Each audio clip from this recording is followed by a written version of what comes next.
അയ്യപ്പ ദർശനം നിങ്ങൾക്കായി സമർപ്പിക്കുന്നത് Akshaya catering Thodupuzha, cosponsored by Woodland pure vegetarian hotel Thodupuzha. കാൽനൂറ്റാണ്ടിന്റെ വിശ്വസ്ത പാരമ്പര്യവുമായി അക്ഷയ കേറ്ററിംഗ് തൊടുപുഴ. ആഘോഷങ്ങൾ ഏതുമാവട്ടെ, എല്ലാത്തരം വെജ് നോൺ വെജ് വിഭവങ്ങളും പൂർണ്ണ ഉത്തരവാദിത്തത്തോടെ നിങ്ങളുടെ മുന്നിലെത്തിക്കുന്നു. നിങ്ങളുടെ നാവിലെ രസമുകുളങ്ങളെ തൊട്ടുണർത്തുന്ന രുചി വൈവിധ്യങ്ങൾ, സ്വാദിൽ ഒരൽപ്പം പോലും വിട്ടുവീഴ്ചയില്ലാതെ, പാരമ്പര്യ തനിമ നഷ്ടപ്പെടാതെ വിഭവസമൃദ്ധമായി നിങ്ങളുടെ ആഘോഷങ്ങളെ വരവേൽക്കൂ. അക്ഷയ കേറ്ററിംഗ് തൊടുപുഴയ്ക്കൊപ്പം ഫോൺ 9744406785. അക്ഷയ കേറ്ററിംഗ് തൊടുപുഴ. ഹൈറേഞ്ചിന്റെ കവാടമായ തൊടുപുഴയിൽ രുചിവൈവിധ്യങ്ങളുടെ നിറക്കലവറയായി വുഡ്ലാൻഡ്സ് വെജിറ്റേറിയൻ ഹോട്ടൽ. കൈപ്പുണ്യത്തിന്റെ മികവ് തെളിയിച്ചുകൊണ്ട് വിവിധയിനം ദോശകൾ, നോർത്ത് ഇന്ത്യൻ, ചൈനീസ് എന്നിങ്ങനെ കലർപ്പില്ലാത്ത വെജിറ്റേറിയൻ വിഭവങ്ങൾ. ഗ്രഹാതുരത്വം തുളുമ്പുന്ന അന്തരീക്ഷത്തിൽ വിശാലമായ കാർ പാർക്കിംഗ് സൗകര്യത്തോടെ Woodlands vegetarian hotel, Thodupuzha Muvattupuzha road, Madakkathanam, Kochangadi. ഇരട്ടി മധുരവുമായി വുഡ്ലാൻഡ് സ്വീറ്റ്സ് എന്ന മധുരക്കലവറയിൽ. ഞങ്ങളുടെ മറ്റൊരു സഹോദര സ്ഥാപനം വിജയ ബ്രിക്സ്, മടക്കത്താനം, കൊച്ചങ്ങാടി.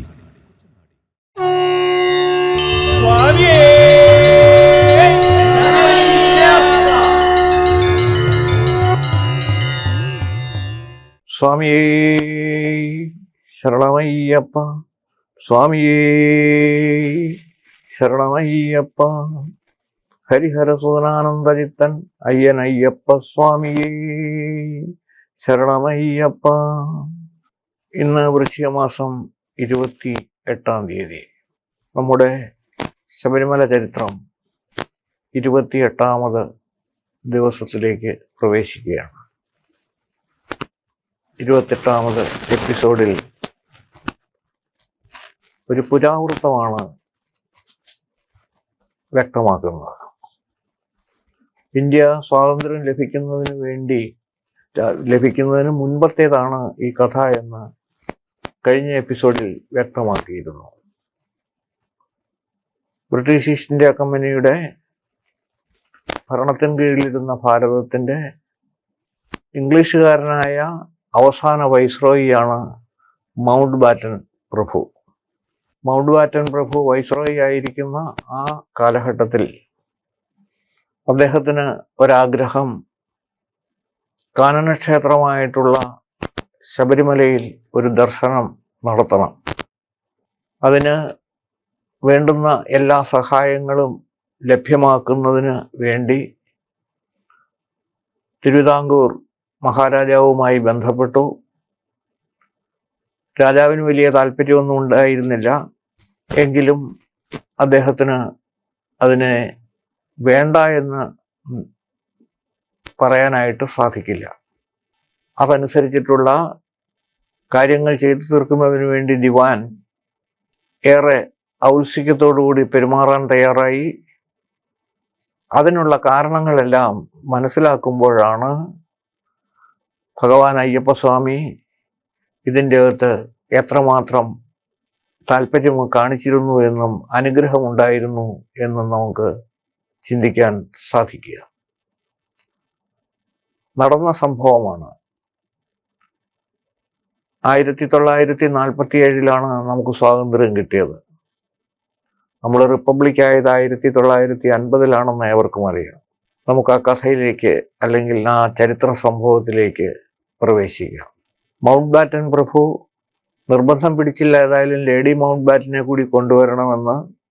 എന്തായാലും ശബരിമല ആ കാനനക്ഷേത്രത്തിൽ ദർശനം നടത്തണമെന്ന് അദ്ദേഹം തീരുമാനിച്ചതനുസരിച്ചിട്ടാണ് തിരുവിതാംകൂർ മഹാരാജാവിനോട് അതിനു വേണ്ടുന്ന സഹായങ്ങൾ ചെയ്യാൻ ആവശ്യപ്പെട്ടത്.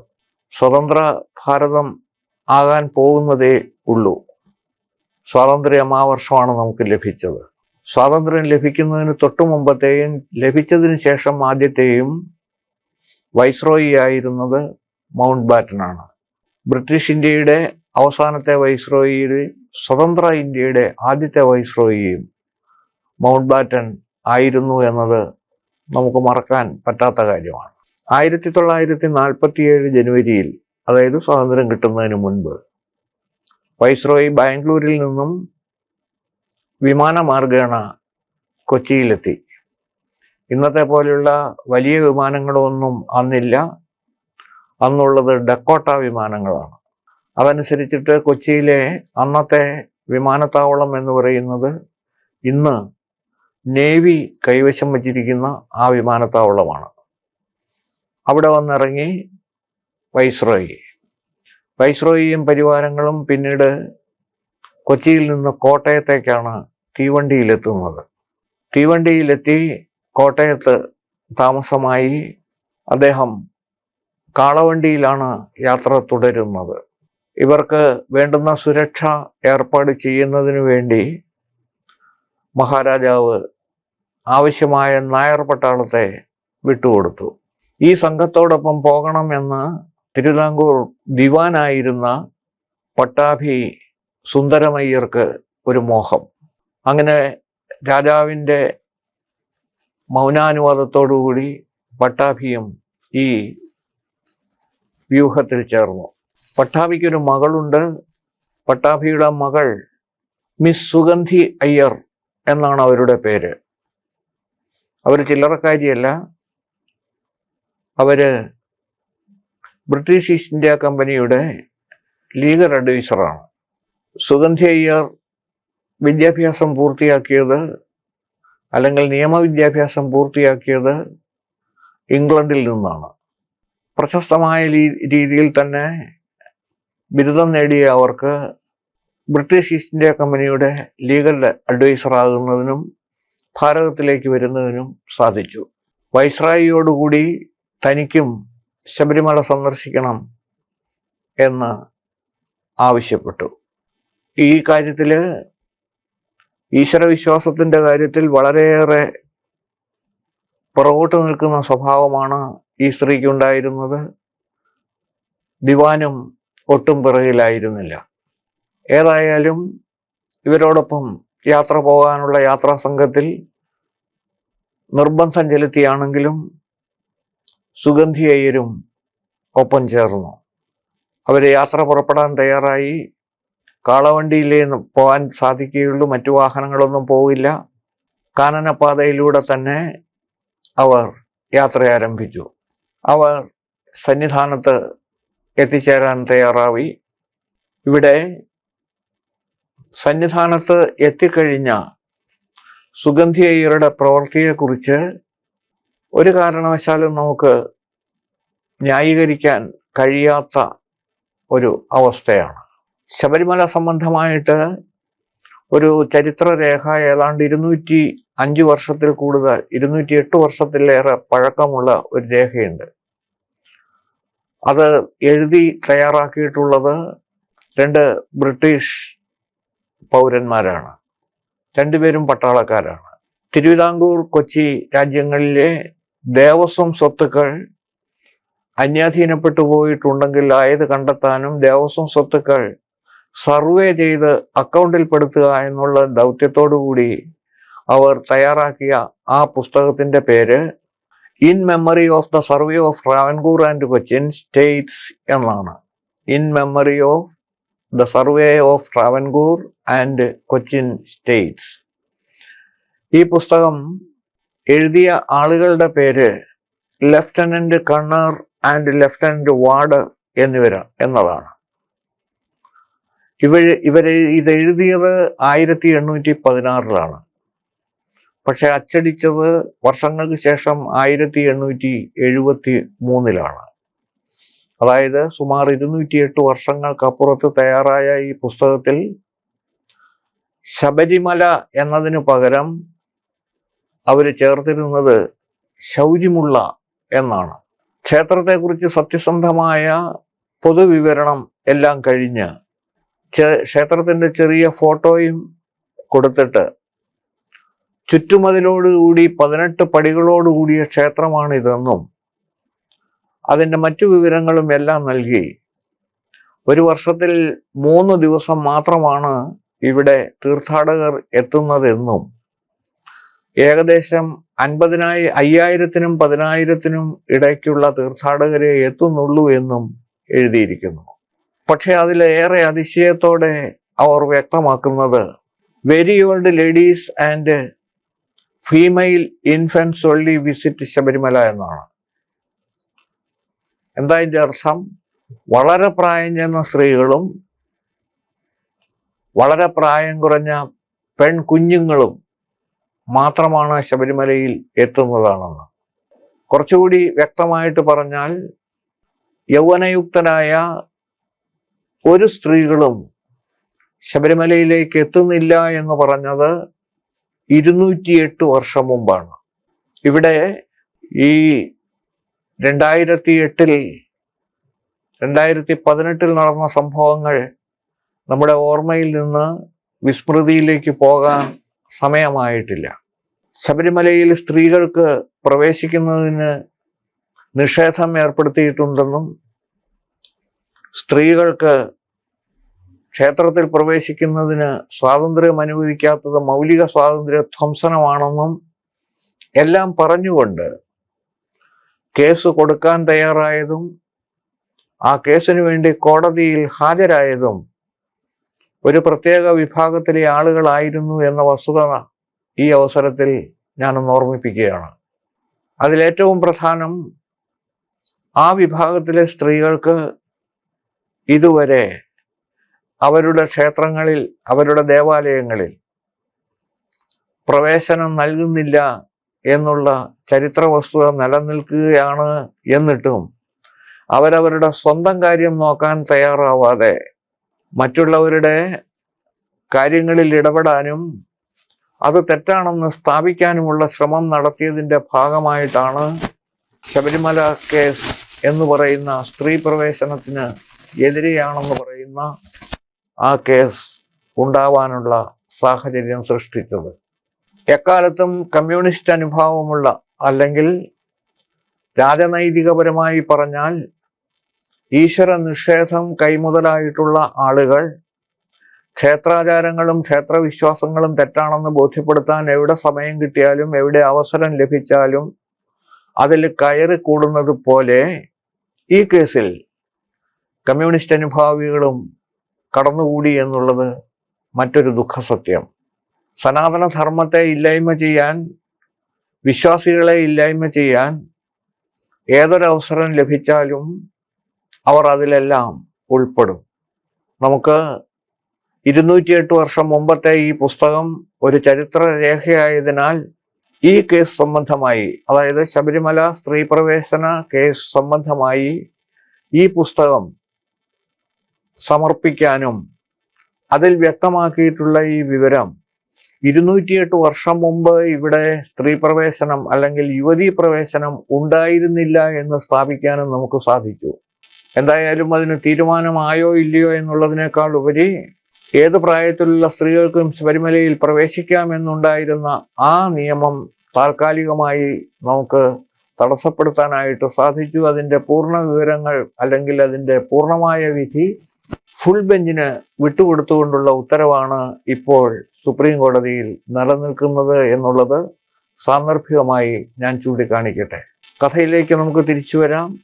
സന്നിധാനത്ത് എത്തിച്ചേർന്ന വൈസ്രോയിയുടെ സംഘം ശബരിമലയും പരിസരവും എല്ലാം വ്യക്തമായും കണ്ടു, അവിടുത്തെ അനുഷ്ഠാനങ്ങൾ ചോദിച്ചു മനസ്സിലാക്കി പോയിക്കൊണ്ടിരിക്കുമ്പോൾ സുഗന്ധി അയ്യർ ഒരു കൊച്ചുകുട്ടിയുടെ ലാഘവത്തോടെ കാഴ്ച കാണുന്നതിലായിരുന്നു തിരക്കി കൂട്ടിയിരുന്നത്. 18-ാം പടിയിലൂടെ കയറിയിറങ്ങി ക്ഷേത്രത്തിന് ചുറ്റും നടന്ന് ശ്രീകോവിലിന് മുമ്പിൽ വന്ന് കൈകെട്ടി നിന്ന് ഒന്ന് തൊഴുന്നതിന് പോലും തയ്യാറാവാതെ ശ്രീകോവിലിലേക്ക് ഒളിഞ്ഞു നോക്കി. എന്തിന്? ശരിക്കും ആചാരങ്ങളുടെ മാറത്ത് ചവിട്ടി മെതിച്ചുകൊണ്ട് ആ യുവതി പല പ്രാവശ്യം സന്നിധാനത്ത് ചുറ്റിക്കറങ്ങി. നിവൃത്തിയില്ലാതെ സഹികെട്ട് മേൽശാന്തിയും തന്ത്രിയും കൂടി ഇവരെ സമീപിച്ചു. ദേഷ്യപ്പെട്ടൊന്നും പറയാൻ നിവൃത്തിയില്ല. ഒന്ന് വൈസ്രായിയുടെ പാർട്ടിയിൽപ്പെട്ടു വന്നിരിക്കുന്നത്, 2 തിരുവിതാംകൂർ ദിവാന്റെ പുത്രി. അപ്പോൾ ഒരു തരത്തിലും അവരോട് മുഖം കറുത്തൊരു വാക്ക് പറയാൻ നിവൃത്തിയില്ലെങ്കിലും ഇവർക്ക് കുറ്റബോധം തോന്നുന്നത് കൊണ്ട് തന്ത്രിയും മേൽശാന്തിയും ഇവരെ സമീപിച്ചു പറഞ്ഞു, ഇവിടെ യൗവനയുക്തകളായ സ്ത്രീകൾക്ക് പ്രവേശനമില്ലാത്ത സ്ഥലമാണ്, 18-ാം പടിയിൽ കയറുന്നതിന് ശിരസിൽ ഇരുമുടിക്കെട്ട് നിർബന്ധമുള്ളിടമാണ്. അങ്ങനെയുള്ളിടത്ത് ഇതുപോലെ പെരുമാറുന്നത് ശരിയല്ല എന്ന് ഏകദേശം ഒരു സൂചന നൽകി. അഹങ്കാരത്തിന് കയ്യും കാലും വെച്ച ആൾ എന്ന് വേണമെങ്കിൽ പറയാൻ സാധിക്കുന്ന സുഗന്ധി അവരെ പരിഹസിക്കാനാണ് തയ്യാറായത്.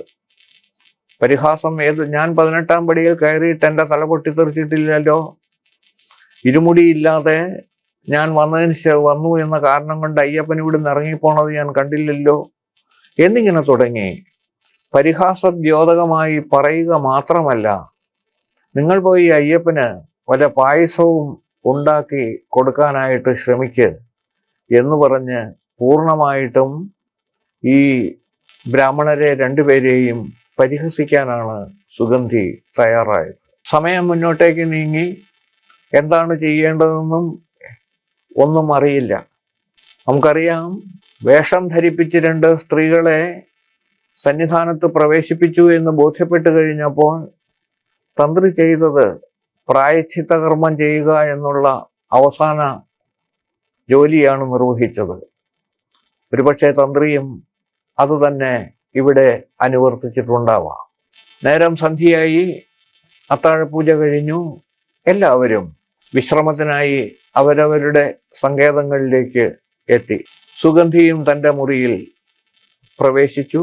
ലഘുഭക്ഷണം കഴിഞ്ഞ് വിശ്രമത്തിലേക്ക് എത്തി. അന്ന് രാത്രി സുഗന്ധി അയ്യരെ സംബന്ധിച്ചിടത്തോളം കാളരാത്രി തന്നെയായിരുന്നു. എന്താ കാളരാത്രിക്കുള്ള പ്രത്യേകത? ആകെ അസ്വസ്ഥമായ മനസ്സ്, അസ്വസ്ഥമായ ശരീരം, വല്ലാത്ത രീതിയിലുള്ള ഭയപ്പെടുത്തുന്ന ചിന്തകൾ ഉള്ളിലേക്ക് കടന്നു വരുന്നു. നിദ്രാദേവി തൻ്റെ സമീപത്ത് നിന്നും ഏറെ ദൂരെ എത്തി നിൽക്കുന്നു. അടുത്തേക്ക് വരാനേ തയ്യാറാവുന്നില്ല. ഇതും പ്രകാരം ഇതുപോലെ ഏറെ ദുരിതം അനുഭവിച്ച് ഓരോ നിമിഷങ്ങളും തള്ളി നീക്കിക്കൊണ്ട് സുഗന്ധിയർ അങ്ങനെ കിടക്കുകയാണ്. ശരീരം മുഴുവനും ഇടിച്ചു നുറുക്കിയതുപോലുള്ള വേദന, ശക്തമായ പനി, താനിപ്പം മരിക്കുമോ എന്നുള്ള ഭയം.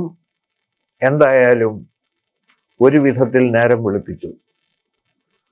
നേരം വെളുത്ത് കിടക്കുന്നിടത്തുനിന്ന് എഴുന്നേക്കാൻ ശ്രമിച്ച സുഗന്ധി അയ്യർക്ക് എഴുന്നേക്കാൻ സാധിക്കില്ല. അച്ഛൻ ദിവാൻ തന്നെ ഒന്ന് വിളിച്ചു, എഴുന്നേക്കാൻ പറ്റുന്നില്ല. അവസാനം എല്ലാവരും കൂടിയാലോചിച്ചു. ആരെല്ലാം വിളിച്ചിട്ടും എന്തെല്ലാം ചെയ്തിട്ടും ഉള്ളിലേക്ക് കടക്കാൻ തയ്യാറാകാതെ, കടക്കാൻ സാധിക്കാതെ വന്നപ്പോൾ അവസാനം അവർ ഈ മുറിയുടെ വാതിൽ പൊളിച്ച് അകത്ത് കടക്കാനായിട്ട് തയ്യാറായി. അങ്ങനെ തയ്യാറായി വാതിൽ തുറന്നു കഴിഞ്ഞപ്പോഴാണ് കാണുന്നത്, കട്ടിലിൽ നിന്നും എഴുന്നേക്കാൻ പോലും കഴിയാത്ത തരത്തിൽ അത്രയ്ക്കും ക്ഷീണിതയും അവശയുമാണ് സുഗന്ധി അയ്യർ. എന്താണ് സംഭവിച്ചതെന്ന് ആർക്കും മനസ്സിലായില്ല. എന്തായാലും അവർ വളരെ അവശയായ ഒരു രോഗിയായി മാറിയിരിക്കുന്നു എന്നുള്ളത് എല്ലാവർക്കും മനസ്സിലായി. അതനുസരിച്ച് ലഭ്യമായ അന്നത്തെ സാഹചര്യം അനുസരിച്ചുണ്ടായിരുന്ന വൈദ്യന്മാരെ എല്ലാം വരുത്തി എല്ലാവരും പരിശോധിച്ചു. പക്ഷെ ആര് പരിശോധിച്ചിട്ടും എന്ത് ചെയ്തിട്ടും നിമിഷം പ്രതി കൂടുതൽ ക്ഷീണിതയായി വരികയാണ് സുഗന്ധി അയ്യർ. ഉച്ചപൂജയ്ക്കുള്ള സമയം ആസന്നമാവുകയാണ്. ഈ സമയത്തിനിടയ്ക്ക് മദ്രാസിലുണ്ടായിരുന്ന കുടുംബാംഗങ്ങളെയെല്ലാം ദിവാൻ വിവരമറിയിച്ചു. അവരന്വേഷിച്ചു എന്താണ് സംഭവിച്ചത്. സുഗന്ധി അവിടെ വന്നത്, അവർ വിശ്വാസികളാണ്. സുഗന്ധിയുടെ വീട്ടുകാരെല്ലാം വിശ്വാസികളാണ്. അവർ പറഞ്ഞു, ശബരിമല അയ്യപ്പൻ്റെ അടുത്താണ് കളിച്ചത്, അതത്ര ശരിയായില്ല. എന്തായാലും മാപ്പ് പറയുക എന്നുള്ളത് മാത്രമേ മാർഗമായിട്ടുള്ളൂ. അവരാവുന്നതും ഭക്തരായ അവർ ആവുന്നതും ഭഗവാന്റെ മുമ്പിൽ സാഷ്ടാംഗ നമസ്കാരത്തോടുകൂടി പ്രാർത്ഥന അവരവരുടെ വീടുകളിൽ ഇരുന്നുകൊണ്ടാണെങ്കിലും ചെയ്തു. പക്ഷെ അതുകൊണ്ടൊന്നും സുഗന്ധിക്ക് കാര്യമായ കുറവുകൾ വന്നില്ല. ഉച്ചപൂജാ സമയത്തോടടുത്ത് അവർ വളരെ ദൈന്യതയോടെ പറഞ്ഞു, തന്ത്രിയെയും മേൽശാന്തിയെയും എനിക്കൊന്ന് കാണാനുള്ള സൗകര്യം ലഭിക്കണം. ഞാൻ ചെയ്തത് തെറ്റാണ് എന്നെനിക്കൊരു തോന്നൽ, ഒരു ബോധ്യം വന്നിരിക്കുന്നു. അതുകൊണ്ട് എനിക്ക് അവരോട് മാപ്പ് പറഞ്ഞേ പറ്റൂ. ഇത്രയും ഒരു വിധത്തിൽ പറഞ്ഞൊപ്പിച്ചു. പക്ഷെ ആരാണ് ഇവരോട് പോയി പറയുക? ആചാരങ്ങൾക്ക് വിരുദ്ധമായിട്ടാണ് ഈ ചെയ്തത് മുഴുവൻ എന്ന് ബോധ്യപ്പെടുത്തി കൊടുത്തതാണ്. എന്നിട്ടും അവർ അതിനു തയ്യാറാവാതെ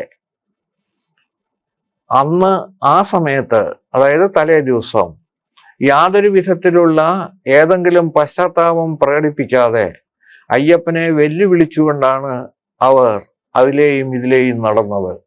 അതിന്റെ ഫലമായിട്ടാണ് ഇത് സംഭവിച്ചിരിക്കുന്നതെന്ന് പലരും പറഞ്ഞു കൊടുത്തെങ്കിലും അവസാനം അവർക്ക് ബോധ്യപ്പെട്ടു ഇത് തനിക്ക് തന്നെ സംഭവിച്ച തെറ്റാണ് എന്ന്. ഇതിനിടയ്ക്ക് വൈസ്രോയി കൂടുതൽ ചികിത്സാ സൗകര്യങ്ങൾ ഉള്ള നാട്ടിലേക്ക് കൊണ്ടുപോകാനായി ശ്രമിച്ചു. അന്ന് കോട്ടയത്ത് മഞ്ഞയെ കൊണ്ടുവരണം എന്തെങ്കിലും ചികിത്സ ലഭിക്കണമെങ്കിൽ. അപ്പൊ ദിവസങ്ങൾ വേണ്ടിവരും അവിടെ എത്തിച്ചേരണമെങ്കിൽ. വാഹനങ്ങൾ ലഭ്യമല്ല എന്നത് തന്നെ കാര്യം. കുതിരപ്പുറത്തിരുത്താൻ പോലും സാധിക്കുകയുമില്ല. എന്തായാലും തന്ത്രിയെയും മേൽശാന്തിയെയും കാണണം എന്ന് പറഞ്ഞ ആഗ്രഹം അവരെ അറിയിക്കാൻ തയ്യാറായി അച്ഛൻ ദിവാനും മറ്റ് വിശ്വാസികളായ ആളുകളും എല്ലാം സന്നിധാനത്ത് കയറിച്ചെന്ന് തന്ത്രിയോടും മേൽശാന്തിയോടും മാപ്പ് പറഞ്ഞ് ക്ഷമ പറഞ്ഞ് ഇങ്ങനെ ഒരു ആഗ്രഹമുണ്ട്, എന്തോ വല്ലാത്തൊരു അവസ്ഥയിലാണ് ആ പെൺകുട്ടി അല്ലെങ്കിൽ സ്ത്രീ കിടക്കുന്നത്, എന്തെങ്കിലും ഒന്ന് ചെയ്യാൻ തയ്യാറാവണം എന്നുള്ള കാര്യം അറിയിച്ചു.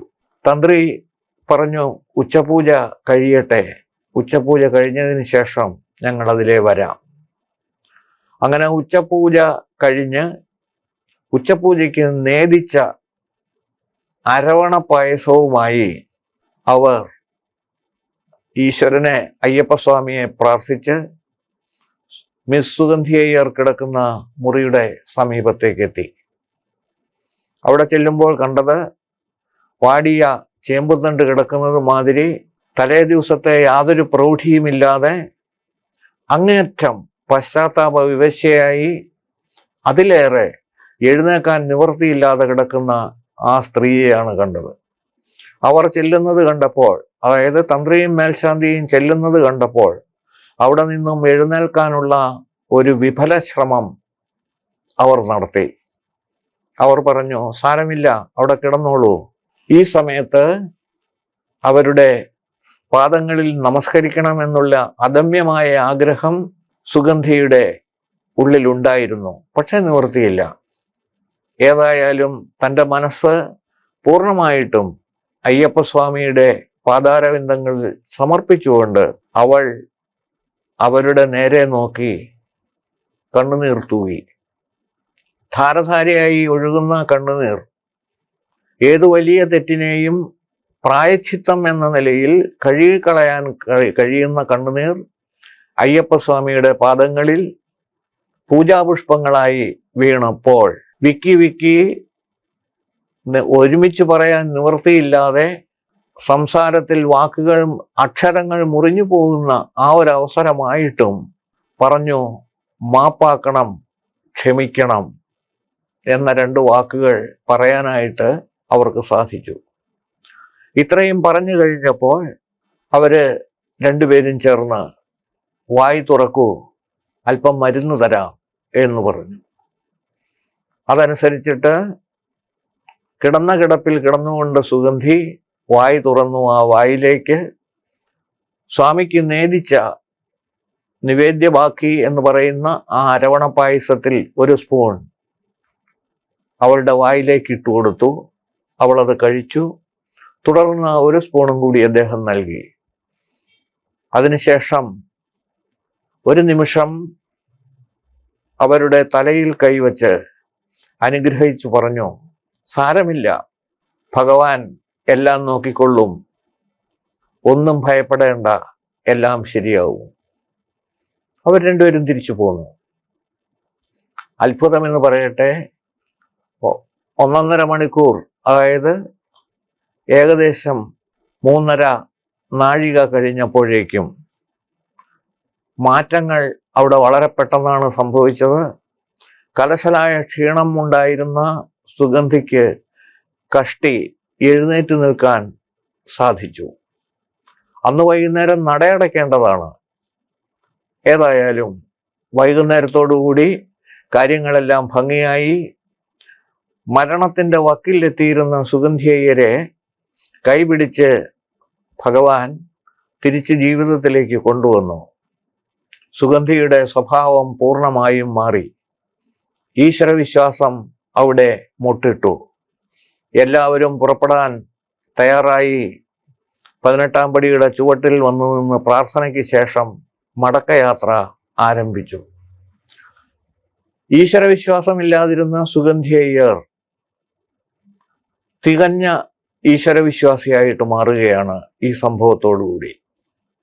അതിന് വ്യക്തമായിട്ടുള്ള ഒരു തെളിവ് ഇന്നും എറണാകുളത്ത് ശിവക്ഷേത്രത്തിന് സമീപമുള്ള വാരിയം റോഡിൽ ഒരു 3 നില കെട്ടിടമായിട്ട് പ്രവർത്തിക്കുന്നുണ്ട്. ആ 3 നില കെട്ടിടം ഒരു ആഗോള സംഘടനയുടെ ഹെഡ്ക്വാർട്ടറാണ്. ആ സംഘടന എന്നുദ്ദേശിക്കുന്നത് ഈ കെട്ടിടം ദാനം ചെയ്തത് അവൾ ചിന്മയാനന്ദ സ്വാമിക്കാണ്. ചിന്മയ മിഷന്റെ കേരളത്തിലെ ഹെഡ്ക്വാർട്ടർ എന്ന നിലയിൽ അതിന് വളരെ പ്രാധാന്യമുണ്ട്. അങ്ങനെ നൽകിയ ആ കെട്ടിടത്തില് ഇത് ചിന്മയ മിഷന്റെ സ്വന്തമാണ്. അതിലൊരു ബോർഡ് വെച്ചിട്ടുണ്ട്. ആ ബോർഡാണ് നമുക്ക് പ്രസക്തമായിട്ടുള്ളത്. This 3-storied building is donated by Miss Sugandhi Iyer BABL. അടുത്ത വാചകമാണ്, അല്ലെങ്കിൽ അടുത്ത സെന്റൻസിന്റെ ചെറിയ ഭാഗമാണ് നമുക്ക് ഏറ്റവും പ്രധാനമായിട്ടുള്ളത്. ഇൻ റെപ്പറ്റൻസ് ഓഫ് മൈ സിൻസ്, എൻ്റെ വലിയ പാപത്തിന്റെ പ്രായശ്ചിത്തമായി ഈ 3 നില കെട്ടിടം എൻ്റെ വലിയ പാപത്തിന്റെ പരിഹാരമായി, പ്രായശ്ചിത്തമായി ഈ വലിയ കെട്ടിടം ഞാൻ സമർപ്പിച്ചിരിക്കുന്നു.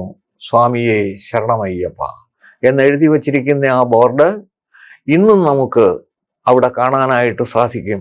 ഇതിൽ നിന്നും നമുക്ക് മനസ്സിലാക്കേണ്ടുന്നത്, ശബരിമല അയ്യപ്പസ്വാമി വേണം എന്ന് വിചാരിച്ചാൽ ഏതും പരിഹരിക്കാനായിട്ട് കഴിയുന്ന ആ അസാമാന്യമായ ശക്തിവിശേഷമാണ് എന്ന് ബോധ്യപ്പെടണം. ഈ ബോധ്യത്തോടു കൂടിയാണ് അവിടെ ഇരിക്കുന്ന ആ അസാധാരണ ശക്തിവിശേഷത്തിന്റെ മുൻപിലേക്ക് തൊഴുകൈകളുമായി ശരണമന്ത്രവുമായി ലോകത്തിന്റെ നാനാഭാഗങ്ങളിൽ നിന്നും ഈ തീർത്ഥാടകർ ഒഴുകിയെത്തിക്കൊണ്ടിരിക്കുന്നത്. ഇവിടെ ഈ സുഗന്ധിയുടെ ചരിത്രം പൂർത്തിയാവുകയാണ്. എന്നെ ശ്രവിച്ച ഏവർക്കും നന്ദി, നമസ്കാരം. ഇനി നമുക്ക് അടുത്ത ഭാഗം 29ാമത് എപ്പിസോഡിൽ നമുക്ക് കൂടുതൽ വിവരങ്ങൾ അറിയാം. ഏവർക്കും നന്ദി, നമസ്കാരം. സ്വാമിയെ ശരണമയ്യപ്പ.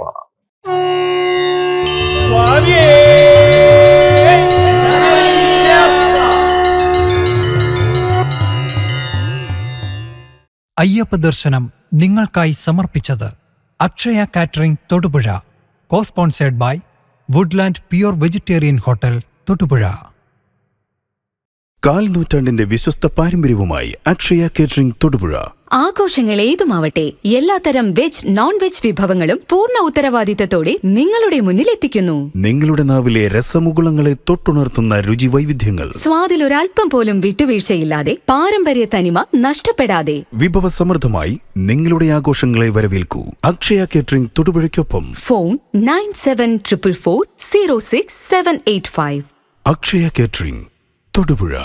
ഹൈറേഞ്ചിന്റെ കവാടമായ തൊടുപുഴയിൽ രുചിവൈവിധ്യങ്ങളുടെ നിറക്കലവറയായി വുഡ്ലാൻഡ്സ് വെജിറ്റേറിയൻ ഹോട്ടൽ. കൈപുണ്യത്തിന്റെ മികവ് തെളിയിച്ചുകൊണ്ട് വിവിധയിനം ദോശകൾ, നോർത്ത് ഇന്ത്യൻ, ചൈനീസ് എന്നിങ്ങനെ കലർപ്പില്ലാത്ത വെജിറ്റേറിയൻ വിഭവങ്ങൾ. ഗ്രഹാതുരത്വം തുളുമ്പുന്ന അന്തരീക്ഷത്തിൽ വിശാലമായ കാർ പാർക്കിംഗ് സൗകര്യത്തോടെ Woodlands vegetarian hotel, Thodupuzha Muvattupuzha road, Madakkathanam, Kochangadi. ഇരട്ടി മധുരവുമായി വുഡ്ലാൻഡ് സ്വീറ്റ്സ് എന്ന മധുരക്കലവറയും. ഞങ്ങളുടെ മറ്റൊരു സഹോദര സ്ഥാപനം വിജയ ബ്രിക്സ്, മടക്കത്താനം, കൊച്ചങ്ങാടി.